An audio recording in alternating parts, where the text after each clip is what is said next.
Hello, everyone. Welcome back to the Ambassadors of Gaming channel. We are going to do a little tier list today of the PS4 exclusives. Some of these are in a gray area for me because some of them technically are exclusive to the PS5, or PS4. I'm sorry, but some of it's a little bit based off of like the developer more so than the fact that they just like Sony owns the IP or paid for the IP or or at least paid for the game to be put on PlayStation and stuff like that. Persona 5 is probably the biggest example in this list. As far as I'm aware, Sony has no real ties to Atlas or Persona 5. They just lucked out because that's the platform probably it would have sold best on, and it did. It sold amazing.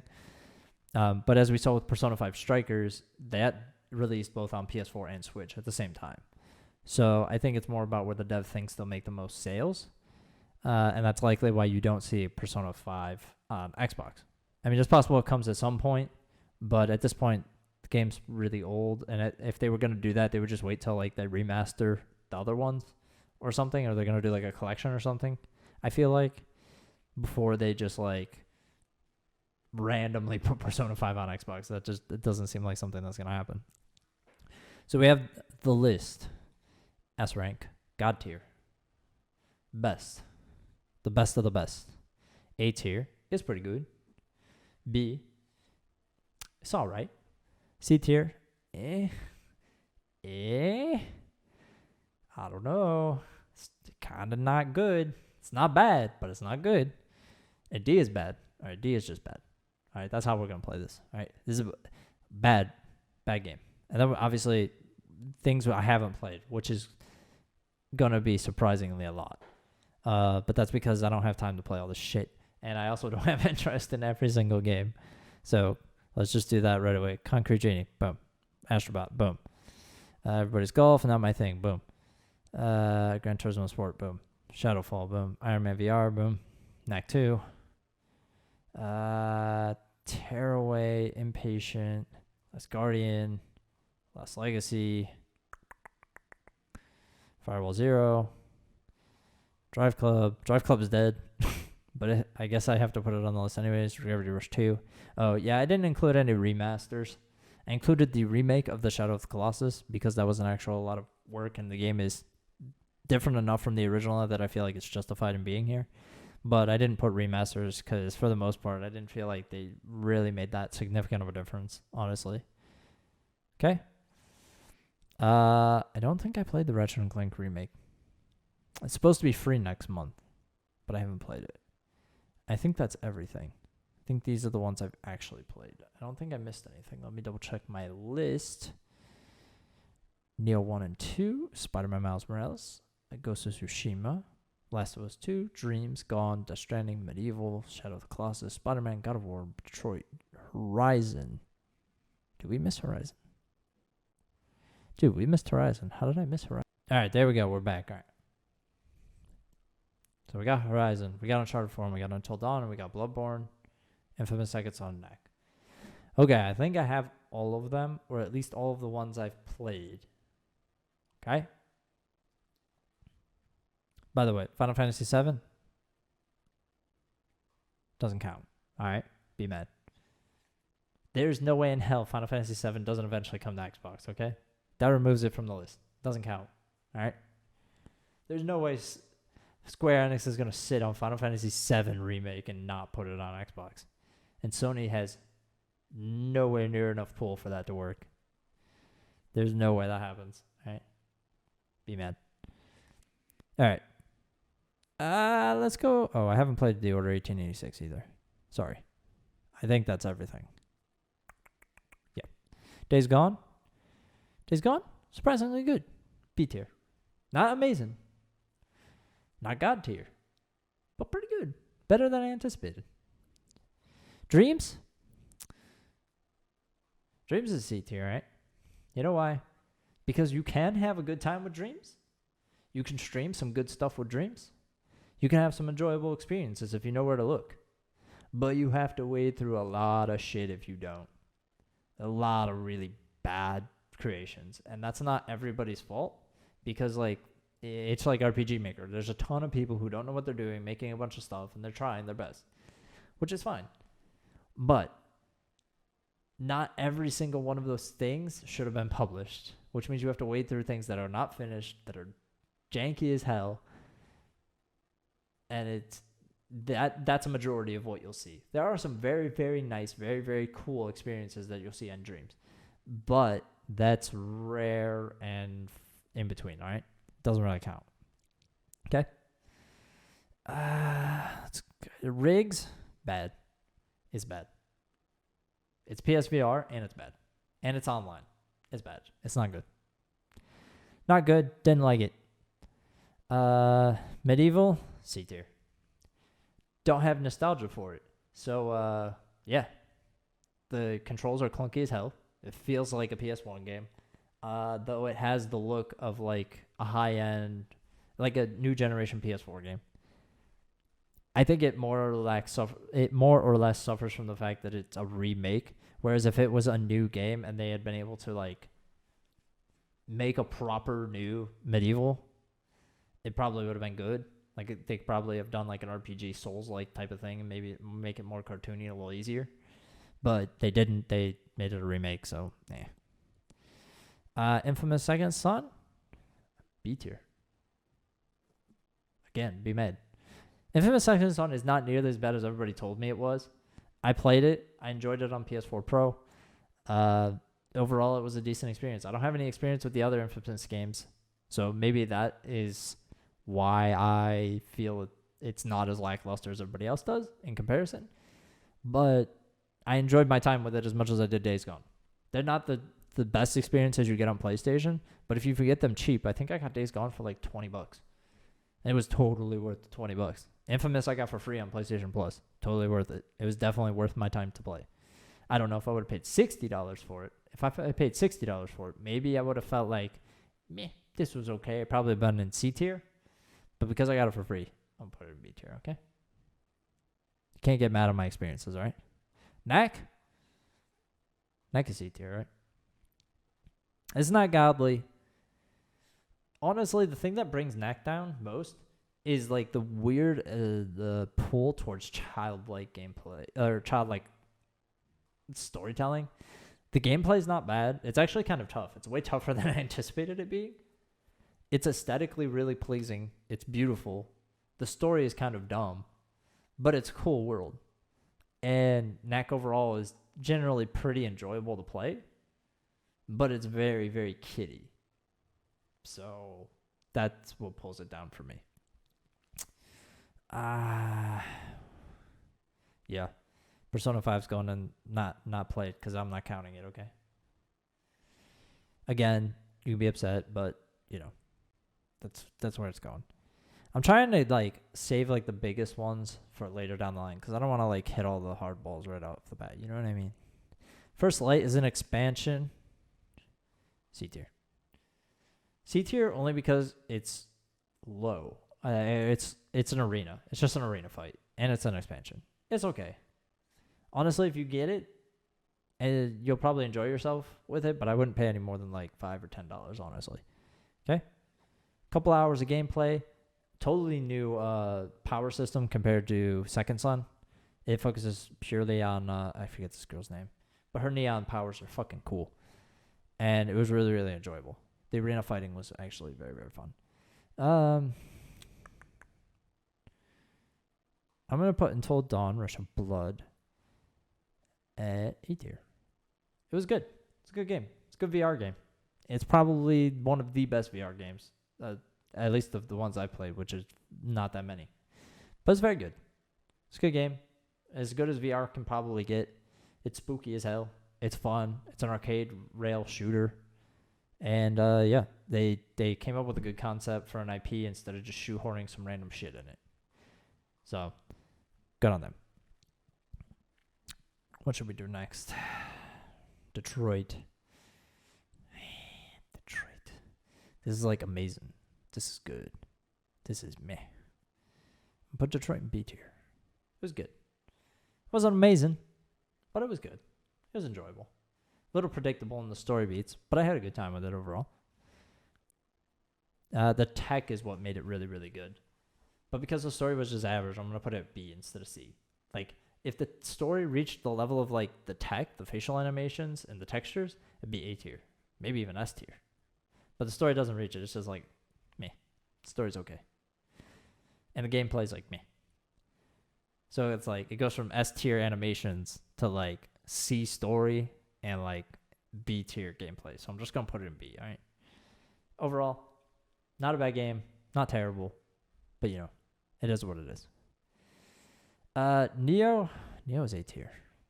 It's a good game. Good game. Hard as hell. A lot of fun. Aesthetically pleasing. Story is stupid and kind of just pointless. But everything else about it is really, really good and really, really fun. Good game. Really good game. So, Neo 2. Neo 2 is S tier. It's where it belongs. You know why Neo 2 is S tier and Neo is A tier? Because Neo 2 is just Neo, but better. It's just Neo better. Better Neo. Neo Plus. Neo Plus 2. Basically. So, yeah, if you could get the collection on PS5, definitely worthwhile to play through these. But they're like Souls games where once you leave them, just start over. Just don't even try to continue playing where you're at. The difficulty curve is too high. All right? The Playroom's B tier. It's pretty good. It's free. Everybody can download it. It's pretty cool. I think you have to have the camera for it, which is kind of annoying. But everything else about it is actually really enjoyable and really fun as a demo. Like, and kind of showing off the PS4's features. Oh, God. So many of the heavy hitters left.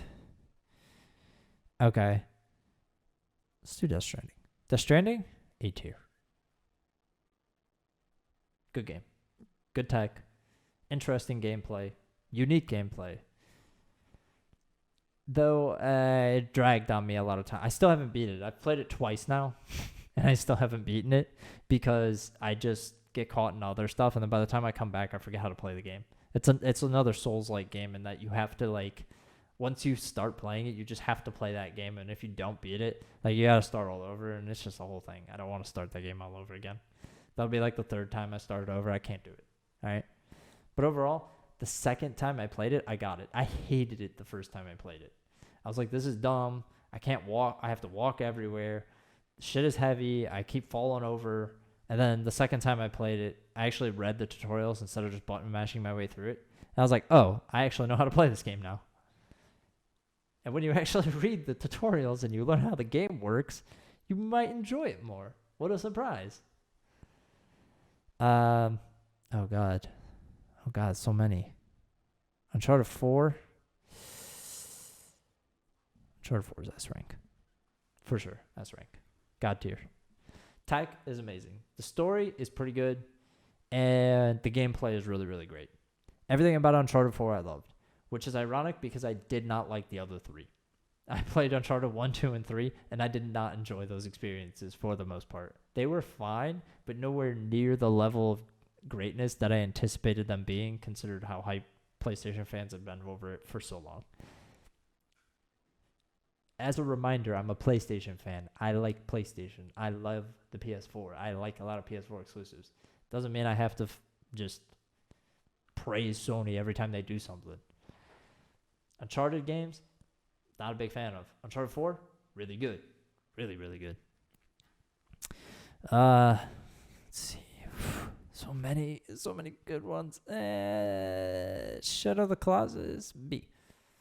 I know people probably going to be mad, but it's okay. Again, I have no nostalgia for Shadow of the Colossus. So this was my first experience with it. It's fine. But like Medieval, it plays way too similar to its original counterpart for my taste. It doesn't have enough modernization to it, and that's partially because of the limitations of the game itself. The game's really good looking, though. I will say the combat kind of sucks in my opinion, but the puzzles and then the Colossus themselves are really, really fun and interesting to interact with and beat.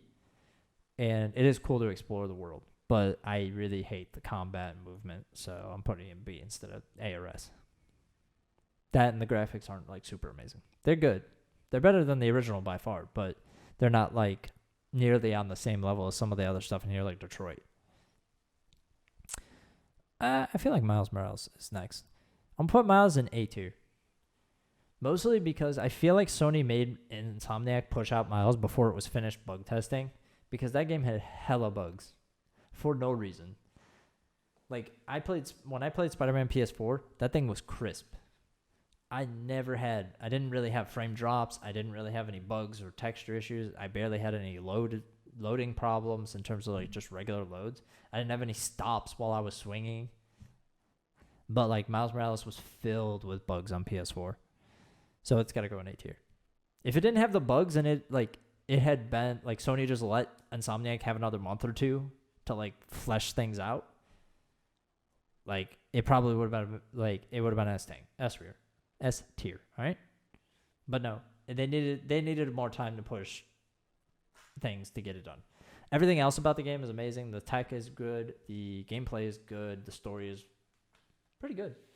And the overhauls they made to the systems to kind of shorten things for the sake of not just artificially inflating stuff was definitely worthwhile. Like they made the right decisions with it as a standalone game versus it just being an expansion. Like the Horizon expansion. Okay. Oh man, we got so many big ones left. I'm just gonna bite the fucking bullet on this one, okay? Last of Us Part 2 is B tier. Okay? The tech is amazing. The gameplay is really good. For the most part. The story is ass. The story is ass. It's told in an ass way, right? I've gone over this like a billion times. If you really want to like get into it, I got the video on The Last of Us 2. Like we have like 3 videos on it, okay? We have the review, the discussion, the spoiler discussion, and then I have a video about how you can't even talk about it anymore because everybody just gets super mad one way or another. You can't praise it and you can't like criticize it. So B tier because it's a fine game, but its story is told in such an ass way. It's not even that the story itself is that bad. It's just the way it's told is really bad. It's like Beyond Two Souls. It's like that. But like the story, if you play the story in Beyond Two Souls in chronological order, it does not suck. But if you play it in the way that they were originally designed it, it's terrible because it's stupid and makes no sense. Okay. Bloodborne? Bloodborne's S tier. Do you know why Bloodborne's S tier? Because it's better than Dark Souls. Get mad? Yeah. I love Bloodborne so much more than any of the Dark Souls games I've played. I played Dark Souls and I'm like, I want to kill myself. This is awful. I'm slow and sluggish. The dodge sucks. The armor, I'm not a fan of. The weapons, I do not like. The abilities, I do not like. The items make no goddamn sense. The enemies are hard as shit. Like, they're not even just hard. They're hard as fuck. Like, every enemy is super hard, right? Bloodborne is hard. It's just as hard as the other Souls games in terms of, like, how quickly you die. But it focuses entirely on a dodge and a parry versus blocking and dodging. And the dodge is much faster because you have no guard. You can only parry. And because you're not wearing gigantic fucking knight armor. So you can dodge, roll around, shoot somebody to do a little stun. If you're lucky, it'll just interrupt their attack, and then you can smack the shit out of them. The weapons in Bloodborne are super cool and innovative. The bullets system is meh, it's okay. The vial system is pretty good. I like the vial system. The echo system is the same as every other Souls game. You kill stuff, you get what is the equivalent of currency and XP. When you die, you lose it. You have to go back and get it from where you died, whether it be a creature or on the ground. It's fine. I just like Bloodborne more because aesthetically it's much more pleasing to me. And its map is very, very cool. And the weapons and general combat is much more intriguing to me than the other Souls games. And I've played Dark Souls 2 and 3. And neither were for me, okay? Let's see. What else do we got? Oh, God. So many good ones. All right. Until Dawn is S tier. Until Dawn looked really good at the time of its release. Its story is really good. And it actually has branching paths in the story where shit actually changes when you make decisions. And on top of that, not only does it have decisions that change throughout its story, but also if you find certain things in as you play through the game, whether it be an item or a diary entry or something like that, it also changes the outcome of the story because it gives you different options. It lets you see things you may not have seen before. And it has these like totems that show you possible deaths. So if you're lucky enough and you find the totems, you can avoid possible deaths depending on your decisions. Yeah? Okay. So Until Dawn, very good. S tier.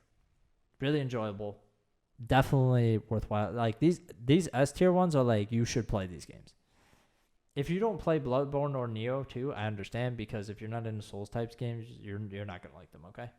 But Uncharted 4 and Until Dawn, definitely worthwhile playing. Horizon, oh man,